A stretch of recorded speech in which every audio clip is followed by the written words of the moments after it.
வணக்கம் வாங்க இன்னைக்கு இன்ஸ்டன்ட்டா பாதாம் மிக்ஸ் பவுடர் எப்படி பண்றதுன்னு பார்க்கலாம். குழந்தைகளுக்கு இப்படி செஞ்சு கொடுத்தோம்னா நல்லா சூப்பரா குடிச்சிருவாங்க. வீட்ல நம்ம சில்லுன்னு குடிக்கலாம், நமக்கு வேணும்னா சூடாவும் குடிச்சுக்கலாம், நல்லா இதமாவும் இருக்குங்க.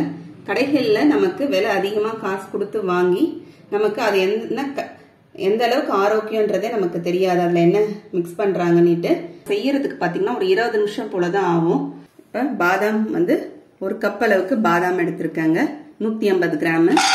இப்போ ஸ்டவ்ல ஒரு பேன் வச்சுட்டு இந்த பாதாமை நம்ம இதில் வறுத்துடலாம். இது ஒரு 15 நிமிஷம் நல்லா நமக்கு கலர் சேஞ்ச் ஆகி வரணுங்க. அந்த அளவுக்கு நல்லா நம்ம வறுத்துக்கணும்.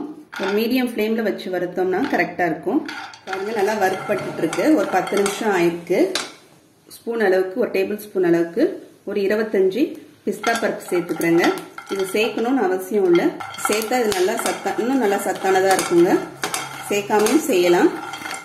இதையும் சேர்த்து இது கூட நல்லா வறுத்துக்கலாங்க. இது கூட ஒரு 6 ஏலக்காவும் சேர்த்து வறுத்துக்கலாம். பாதாம் நம்ம வறுக்கும் போது நல்லா வாசனை வருங்க. இப்போ நமக்கு நல்லா வறுப்பட்டுருச்சு. இங்கே பாருங்க, பாதாம்லாம் இந்த மாதிரி கலர் சேஞ்ச் ஆகிருக்கணும். அப்போதான் நமக்கு இந்த மாதிரி நல்லா வறுத்தோம்னா தான் நமக்கு ஸ்டோர் பண்ணுறதுக்கு நல்லா இருக்கும். இப்போ ஸ்டவ் ஆஃப் பண்ணி இதை ஆற வச்சிடலாம். ஒரு மிக்ஸி ஜாரில் இப்போ சர்க்கரை சேர்த்துக்கலாம். சர்க்கரை நம்ம பாதாம் எடுத்தோம்லங்க, அதே கப்பாலே 1.5 ஒரு 1.25 அளவுக்கு நம்ம சர்க்கரை சேர்த்து பொடி பண்ணிக்கலாங்க. நம்ம டேஸ்ட்டுக்கு தகுந்த மாதிரி நான் ஒரு 1.5 கப் சேர்த்துக்கிறேன். சர்க்கரைக்கு பதில் நீங்க பனங்கற்கண்டு கூட சேர்த்துக்கலாங்க. பனங்கற்கண்டு நல்லா தூசிலாம் இல்லாம பார்த்து நல்லதா வாங்கிக்கலாம்.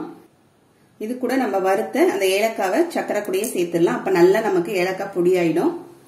ஒரு 1/2 ஸ்பூன் அளவுக்கு மஞ்சத்தூள் சேர்த்துக்கலாங்க.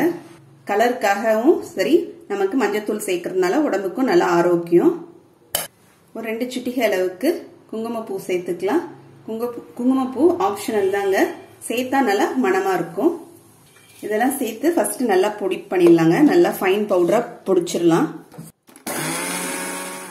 இப்போ நல்லா சர்க்கரையை நல்லா பவுடரா பொடிச்சிட்டு வந்துட்டாச்சுங்க.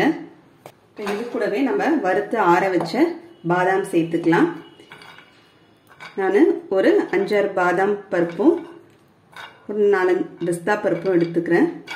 நம்ம பவுடரில் ஒரு சீவி போட்டோம்னா நல்லா நமக்கு குடிக்கும் போது நமக்கு வாயில் ஆப்பிடிக்கும் போது நல்லா இருக்கும் குடிக்கிறதுக்கு.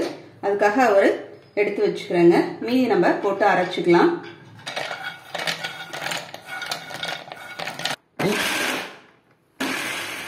இப்போ நல்லா நம்ம பருப்பு போட்டு அரைச்சாச்சுங்க. பருப்பை நல்லா ஃபைன் பவுடரா அரைக்காம கொஞ்சம் கோர்ஸா அரைச்சிக்கலாம். ஆறுனதுக்கு அப்புறம் நம்ம ஏர்டைட் கண்டெய்னர்ல இந்த மாதிரி கிளாஸ் பாட்டில்ல எதுலையாவது ஸ்டோர் பண்ணி வச்சுக்கலாங்க. ஃப்ரிட்ஜில் ஸ்டோர் பண்ணுறதா இருந்தால் 6 மாதம் வரைக்கும் நம்ம தாராளமாக ஸ்டோர் பண்ணிக்கலாம். வெளியிலனா ஒரு 2 மாதம் வரைக்கும் இருக்குங்க. கிளாஸில் பால் இருக்குங்க, டேபிள் ஸ்பூன் அளவுக்கு போட்டு கலந்துடலாம். நீங்களும் அதை மாதிரி செஞ்சு பாருங்க. செஞ்சு பார்த்துட்டு எப்படின்னு கமெண்ட் பண்ணுங்க. உங்களுக்கு இந்த வீடியோ பிடிச்சிருந்தா லைக் பண்ணுங்க, ஷேர் பண்ணுங்க, சப்ஸ்கிரைப் பண்ணுங்க. அடுத்த வீடியோவில் பார்க்கலாம். தேங்க்யூ.